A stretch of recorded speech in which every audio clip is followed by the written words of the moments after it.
نبی کریم صلی اللہ علیہ وآلہ وسلم نے ارشاد فرمایا، انسان کے مر جانے کے بعد بھی 7 اعمال کا اجر جاری رہتا ہے جبکہ انسان اپنی قبر میں ہوتا ہے۔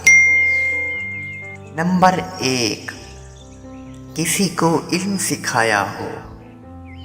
نمبر 2، نہر کھود کر پانی جاری کروایا ہو۔ نمبر 3، پانی کا کنواں بنوایا ہو۔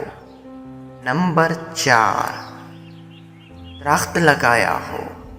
نمبر 5، مسجد بنوائی ہو۔ نمبر 6، قرآن مجید کو اپنے پیچھے چھوڑ گیا ہو۔